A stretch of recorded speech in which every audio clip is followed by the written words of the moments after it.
இங்கிலாந்திலிருந்து தமிழகத்திற்கு மீட்டு கொண்டு வரப்பட்ட திருமங்கை ஆழ்வார் சிலையை முதலமைச்சர் விஜய் பார்வையிட்டார். அது தொடர்பான அண்மை செய்தியை பார்க்கிறோம். கும்பகோணம் சவுந்தரராஜர் பெருமாள் கோயிலிலிருந்து திருடப்பட்ட இந்த திருமங்கை ஆழ்வார் சிலை மீட்டு கொண்டு வரப்பட்டுள்ளது. விவரங்களை வழங்குவதற்காக செய்தியாளர் நித்யானந்தன் இணைந்திருக்கிறார். என்ன விவரம் நித்யானந்தன்? தமிழ்நாடு தலைமைச் செயலகத்தில் தமிழ்நாடு டிஜிபி மகேஷ்குமார் அகர்வால் தமிழ்நாடு முதலமைச்சரை சந்தித்தார். இந்த சந்திப்பின் போது கும்பகோணம் திருக்கோவிலிருந்து தளவாடப்பட்டு இங்கிலாந்திலிருந்து மீட்டு தமிழ்நாட்டிற்கு கொண்டு வரப்பட்ட பழமையான திருமங்கை ஆழ்வார் வெண்கல சிலையை தமிழ்நாடு முதலமைச்சர் முன்னிலையில் தமிழ்நாடு டிஜிபி மகேஷ்குமார் அகர்வால் காண்பித்தார். இதில் மிக முக்கியமாக தமிழ்நாடு முதலமைச்சர் ஜோசப் விஜயுடைய அறையில் இந்த நிகழ்வு என்பது நடைபெற்றிருக்கிறது.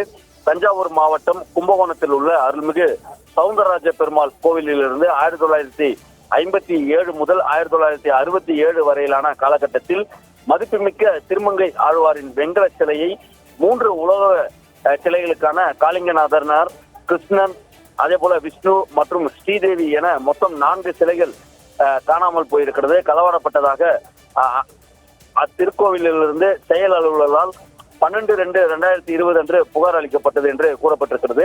அதன் அடிப்படையில் சிலை திருட்டு தடுப்பு பிரிவினரால் மேற்கொள்ளப்பட்ட விசாரணையின் போது திருமங்கை ஆழ்வாரின் வெண்கல சிலை லண்டனில் உள்ள ஆக்ஸ்போர்ட் பல்கலைக்கழகத்தில் ஆஸ்மோலினியான் அருங்காட்சியகத்தில் இருப்பது கண்டறியப்பட்டிருக்கிறது.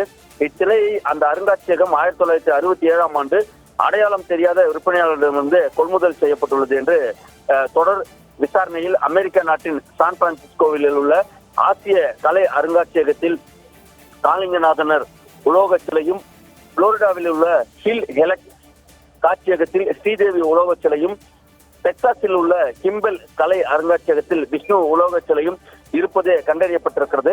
அதன் பிறகாக சிலை திருட்டு தடுப்பு பிரிவு உயர் அதிகாரிகள் திருமங்கை ஆழ்வார் வெண்கல சிலையை பூர்வீகம் மற்றும் உண்மையான தோற்றம் தொடர்பான அனைத்து அறிவியல் ஆதாரங்களையும் சேகரித்ததோடு நம்பகமான மற்றும் மறுக்க முடியாத ஆதாரங்களை தொகுத்து இங்கிலாந்து நாட்டு அரசு அதிகாரிகளிடம் அனுப்பி வைத்துள்ளனர்.